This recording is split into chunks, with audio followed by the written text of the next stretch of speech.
क्या है केदारनाथ धाम का इतिहास।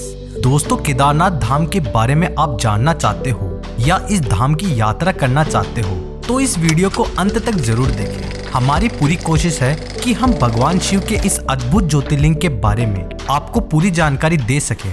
तो चलिए शुरू करते हैं इस केदारनाथ धाम की यात्रा। दोस्तों, केदारनाथ धाम यह मंदिर भारत के सबसे पवित्र तीर्थों में से एक है। यह मंदिर उत्तराखंड राज्य के रुद्रप्रयाग जिले में समुद्र तल से 3584 मीटर की ऊंचाई पर स्थित है। इसके अलावा केदारनाथ मंदिर भगवान शिव के 12 ज्योतिर्लिंगों में से सर्वोच्च ज्योतिर्लिंग है। इस पवित्र मंदिर में भगवान शिव की पूजा करने से तीर्थयात्रियों को मोक्ष की प्राप्ति होती है। केदारनाथ मंदिर 3 तरफ पहाड़ियों से घिरा है। एक तरफ है करीब 22,000 फुट ऊंचा केदारनाथ, दूसरी तरफ है 21,600 फुट ऊंचा खर्च कुंड और तीसरी तरफ है 22,700 फुट ऊंचा भरत कुंड। न सिर्फ इन 3 पहाड़ बल्कि यहाँ 5 नदियों का संगम भी है।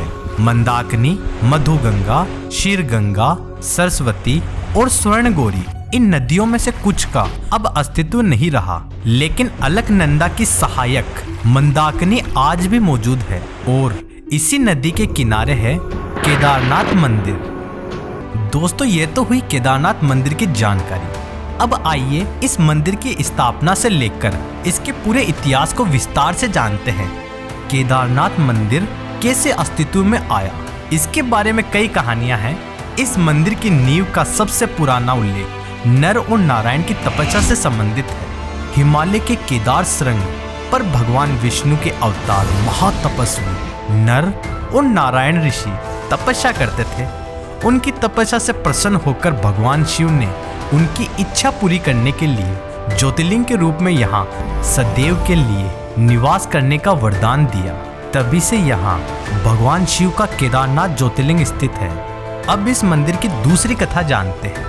स्कंद पुराण के केदार खंड प्रथम भाग 40वां अध्याय के अनुसार महाभारत के युद्ध के बाद युधिष्ठिर व सभी पांडव भाइयों ने गोत्र हत्या तथा गुरु हत्या के पाप से मुक्ति पाने के लिए महर्षि व्यास जी से इसका उपाय पूछा। तब व्यास जी ने उन्हें भगवान शिव के पास जाने को कहा, जिसके बाद पांडव भगवान शिव की तलाश में हिमालय की ओर निकल गए। लेकिन भगवान शिव क्रोधित थे और पांडवों को उनके परिजनों की हत्या के पाप के लिए माफ नहीं करना चाहते थे। इसलिए उन्होंने पांडव भाइयों से छिपने के लिए एक बेल का रूप धारण कर लिया। अंततः जब पांडवों ने भगवान शिव को पहचान लिया तो बेल रूपी भगवान शिव ने धरती में गोता लगाया, लेकिन किसी तरह भीम ने बेल की त्रिकोणात्मक पीठ का भाग पकड़ लिया। भगवान शंकर पांडवों की भक्ति और दृढ़ संकल्प देखकर प्रसन्न हो गए। उन्होंने तत्काल दर्शन देकर पांडवों को पाप से मुक्ति दिला दी। उसी समय से भगवान शंकर बेल की पीठ की आकृति पिंड के रूप में श्री केदारनाथ में पूजे जाते हैं। इसके अलावा बेल के अन्य अंग और भी स्थानों पर दिखाई देते हैं, जैसे केदारनाथ में बेल की पीठ, मध्य महेश्वर में नाभि, तुंगनाथ में भुजाएं, रुद्रनाथ में मुख और कल्पेश्वर में बाल आदि दिखाई देते हैं। इन स्थानों को पंच केदार भी कहा जाता है। ऐसा माना जाता है कि मूल केदारनाथ मंदिर पांडवों द्वारा बनाया गया था, जहां बेल की पीठ स्थित है। वर्तमान में केदारनाथ मंदिर आदि शंकराचार्य द्वारा बनाया गया था, जिन्हें इस प्राचीन मंदिर की महिमा का बखान करने का श्रेय दिया जाता है।